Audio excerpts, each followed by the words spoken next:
وصلى الله وسلم وبارك على نبينا محمد وعلى آله وأصحابه.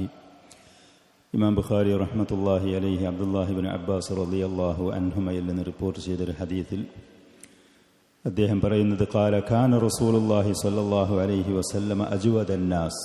പ്രവാചകൻ സ്വല്ലല്ലാഹു അലൈഹി വസല്ലം അവിടുത്തെ സ്വഭാവം ആളുകളുടെ കൂട്ടത്തിൽ വെച്ച് ഏറ്റവും ധർമ്മിഷ്ഠനായിരുന്നു എന്നുള്ളത്. ജവാദ് എന്ന് പറയുന്ന ആ വാക്കിൻ്റെ ഉദ്ദേശം നല്ല കാര്യങ്ങളിൽ മുന്നേറെ, പക്ഷേ അതിൽ സാമ്പത്തികമായ കാര്യങ്ങളിൽ ആളുകൾക്ക് സമ്പത്ത് നിർബന്ധമായതാണെങ്കിലും സുന്നത്തായതാണെങ്കിലും ഒക്കെ സമ്പത്തുകൾ ധാരാളം ചെലവാക്കുന്ന ആ വിഷയത്തിൽ സക്കാത്തായിട്ടും സ്വതക്കയായിട്ടും നല്ല കാര്യങ്ങളിൽ സമ്പത്ത് ചെലവാക്കുന്ന ആ വിഷയത്തിലൊക്കെ ഏറ്റവും കൂടുതൽ നന്മ വർദ്ധിപ്പിക്കുന്ന ആളായിരുന്നു പ്രവാചകന്റെ പൊതുവിലുള്ള സ്വഭാവം ഇങ്ങനെയായിരുന്നു. വക്കാന അജുവദമായ കൂനുഫി റമദാൻ മാസമാണെങ്കിൽ ഈ പറയുന്ന മഹത്തായ ആ വിശേഷണം, ആ ഗുണം, അതിൻ്റെ ഏറ്റവും ഉന്നതമായ ആ നിലവാരത്തിൽ പ്രവാചകൻ പുലർത്തിയിരുന്നു.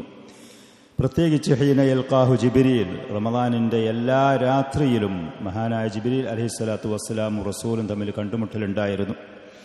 അങ്ങനെ കണ്ടുമുട്ടിയതിൻ്റെ ശേഷം വക്കാന യൽഖാഹു ഫി കുല്ലി ലൈലത്തിൻ മിൻ റമദാനിൻ്റെ ഓരോ എല്ലാ രാത്രിയിലും കണ്ടുമുട്ടുമായിരുന്നു.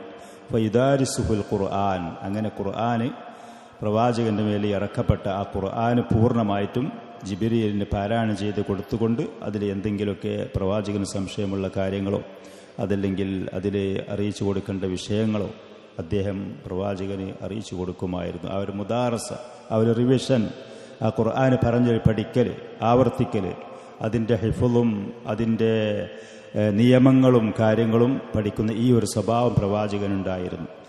അങ്ങനെ ഈ ജിബ്രീൽ അലൈഹിസ്സലാത്തു വസ്സലാമുമായുള്ള ഈ പഠനവും ഈ കണ്ടുമുട്ടലും അതിൻ്റേതായ ആ ഒരു നന്മ വർദ്ധിച്ച അളവിൽ പ്രവാചകനിൽ നിന്നുണ്ടാകുമ്പോൾ അതിൻ്റെ ഒരു ലക്ഷണം എന്നോളം അജ്വദ ബിൽ ഖൈരി മിനർ റീഹിൽ മുർസല, അഴിച്ചുവിടപ്പെട്ട ഒരു കാറ്റിനിയിലേറെ നന്മ ചെയ്യുന്ന കാര്യത്തിൽ മുന്നേറുമായിരുന്നു പ്രവാചകൻ എന്നുള്ളത്. ഈ പറയുന്ന മഹത്തായ ഹദീസിൽ നിന്ന് പണ്ഡിതന്മാർ ഒരുപാട് പാഠങ്ങൾ നമുക്ക് മനസ്സിലാക്കാനുള്ളത്. പ്രത്യേകിച്ച് റമദാനിൻ്റെ രാപ്പകലുകൾക്കുള്ള ശ്രേഷ്ഠതകൾ, അതിനെ ഉപയോഗപ്പെടുത്തേണ്ടുന്ന രീതികൾ, നല്ല ആളുകളുമായിട്ടുള്ള സഹവാസങ്ങൾ, ആവശ്യമില്ലാതെ ദുന്യവിയായ സംസാരങ്ങളോ ആവശ്യമില്ലാത്തതോ തെറ്റായ വാക്കുകളോ കാര്യങ്ങളോ അത് വരാൻ സാധ്യതയുള്ള കൂട്ടുകെട്ടുകളിൽ നിന്ന് ആളുകളിൽ പൂർണ്ണമായി മാറി നിൽക്കുക.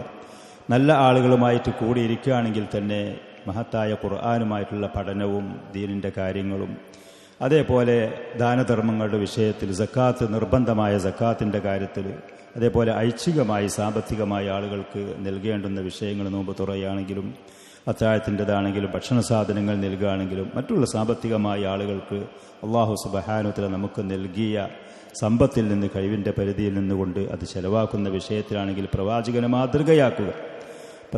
മാതൃകയാക്കുക. അതേപോലെ നല്ല ആളുകളുമായുള്ള സഹവാസം ഒരു മനുഷ്യനെ നന്മയിൽ മുന്നേറാൻ പ്രേരിപ്പിക്കും എന്ന് പറയും. ചീത്ത ആളുകളുമായുള്ള കൂട്ടുകെട്ടുകളും സഹവാസങ്ങളും മനുഷ്യരെ തെറ്റുകളിലേക്കും അതേപോലെ വീഴ്ചകളിലേക്കും പാപങ്ങളിലേക്കും കൊണ്ടുപോകുന്നത് പോലെ, പ്രേരിപ്പിക്കുന്നത് പോലെ നല്ല ആളുകളുമായിട്ടുള്ള ബന്ധങ്ങൾ അതൊരു മനുഷ്യന് നന്മയിൽ മുന്നേറാൻ അവന് പ്രേരണയാകും. അതിനുള്ള താല്പര്യങ്ങളും അതിലുള്ള ഉപദേശങ്ങളും നിർദ്ദേശങ്ങളും അവന് നൽകിക്കൊണ്ട് നല്ല ആളുകളെ സന്ദർശിക്കുക, അതേപോലെ തന്നെ അവരുമായി കൂടിയിരിക്കുക, അതൊരു മനുഷ്യൻ്റെ നന്മക്ക് ഏറ്റവും ഉപകാരപ്രദമായ കാര്യങ്ങളാണ്. ഇന്ന് നമുക്കറിയാം, സമൂഹത്തിൽപ്പെട്ട പല ആളുകളും അവരുമായിട്ടുള്ള ഇടപഴകലും അവരുമായിട്ടുള്ള കൂടിയിരിക്കലുകളും സംസാരങ്ങളും ചർച്ചകളും ഒരു പരിധിവരെ മനുഷ്യനെ അത് നാശത്തിലേക്ക്, അവനെ അപകടങ്ങളിലേക്ക് കൊണ്ടുപോകുന്ന അവസ്ഥകളാണ് കൂടുതലുമുള്ളത്. അൽ ഇക്താറു മിനൽ ബദ്ലി വൽ അതാഇ വൽ ഇഹ്സാൻ, ആളുകൾക്ക് നന്മ ചെയ്യുക. അല്ലാഹു സുബ്ഹാനഹു വ തആല നമുക്ക് നൽകിയ സമ്പത്ത്, പ്രത്യേകിച്ച് റമദാനിൻ്റെ രാത്രികൾ, പകൽ, ഇനി വരാൻ പോകുന്ന ഏറ്റവും ശ്രേഷ്ഠമായ അവസാനത്തെ 10 പോലത്തെ ആ ദിവസങ്ങളിലൊക്കെ, അതേപോലെ ഖുർആനുമായിട്ടുള്ള ഒരു ബന്ധം, അതിനെക്കുറിച്ചുള്ളൊരു പഠനം, അത് പാരായണം ചെയ്യുകയാണെങ്കിൽ, അതിൻ്റെ അർത്ഥങ്ങൾ ഒന്ന് പഠിക്കാൻ ശ്രമിക്കുകയാണെങ്കിൽ, ഓരോ ദിവസവും 1 മണിക്കൂറെങ്കിലും ഒരാളിരുന്ന് അതിൻ്റെ അർത്ഥവും പരിഭാഷയും, ഇന്ന് നമ്മുടെ കയ്യിലുള്ള ഈ മൊബൈൽ പോലത്തെ സൗകര്യങ്ങൾ വെച്ച് ഉപയോഗപ്പെടുത്തി അതിലുള്ള ആപ്പുകളും സൗകര്യങ്ങളും വെച്ച് ഒരാൾ ശ്രമിക്കുകയാണ് എന്നുണ്ടെങ്കിൽ ഖുർആനുമായിട്ടുള്ള ഒരുപാട് കാര്യങ്ങൾ അവന് നേടിയെടുക്കാൻ കഴിയും, വളരെ ലളിതമായി, പ്രയാസമില്ലാത്തുന്നത്. ഇനി ഏതെങ്കിലും ഒരു ആയത്തിൻ്റെ അർത്ഥങ്ങൾ ഒരാൾ അതിൽ വെച്ച് നോക്കി പഠിക്കുന്ന സമയത്ത് അവന് സംശയം വരികയാണെങ്കിൽ അതൊന്ന് നോട്ട് ചെയ്ത് പിന്നീട് അതിനെക്കുറിച്ച് അറിയുന്ന സഹോദരങ്ങളെ കണ്ട് അവരുമായിട്ട് അതിനെക്കുറിച്ച് ചോദിച്ച് ഒരു പക്ഷേ എല്ലാ ആയത്തുകളും അർത്ഥങ്ങളും നോക്കുമ്പോൾ ചിലപ്പോൾ നമുക്ക് മനസ്സിലാകൂല. അങ്ങനെ ഉണ്ടാകും. പരിഭാഷ നോക്കിയാൽ തന്നെ എന്താണ് അതിൽ പറഞ്ഞത് അത് വ്യക്തമാകാത്തതുണ്ടാവും. അപ്പോൾ അതൊക്കെ ഈ പറയുന്ന നല്ല അതിനെക്കുറിച്ച് അറിവും പഠിപ്പും അത് മനസ്സിലാക്കിയ സഹോദരങ്ങൾ കണ്ടുമുട്ടുന്ന സമയത്ത് അവരോടൊന്ന് ചോദിച്ച് മനസ്സിലാക്കി പ്രവാചകനെ മാതൃകയാക്കി അത് ചെയ്താൽ ഒരുപാട് നന്മകൾ, നേട്ടങ്ങൾ, ഖൈറാത്തുകൾ നമുക്ക് ഈ വരാൻ പോകുന്ന ദിവസങ്ങൾ നേടിയെടുക്കാൻ കഴിയുമെന്നുള്ളതാണ്. റമദാനിൻ്റെ ശ്രേഷ്ഠത, അതേപോലെ ഖുർആൻ അത് റിവിഷൻ ചെയ്യുന്ന, അത് പറഞ്ഞ് പഠിക്കുന്നതിൻ്റെ പ്രത്യേകത പ്രവാചകൻ സല്ലല്ലാഹു അലൈഹി വസല്ലം മാതൃകയാക്കിക്കൊണ്ട് ചെയ്യാൻ കഴിയുന്ന കാര്യങ്ങളാണ്. അല്ലാഹു സുബ്ഹാനഹു വ തആല നമുക്ക് നല്ല കാര്യങ്ങളിൽ ഇനിയുള്ള ദിവസങ്ങൾ പ്രത്യേകിച്ച് മുന്നേറാൻ തൗഫീഖ് നൽകുമാറാവട്ടെ. ഇതുവരെയുള്ള ദിവസങ്ങളിൽ നന്മകൾ ചെയ്ത ആളുകളാണെങ്കിൽ അള്ളാഹുവിനെ സ്തുതിക്കുകയും കൂടുതൽ അതിലേറെ വർദ്ധിപ്പിക്കാനുള്ള ശ്രമങ്ങൾ നടത്തുകയും ചെയ്യുക. നമ്മൾ നിർവഹിച്ച ആ സൽക്കർമ്മങ്ങൾ സ്വീകരിക്കുവാൻ വേണ്ടി അള്ളാഹുവിനോട് നിരന്തരം ദുആ ചെയ്യുക.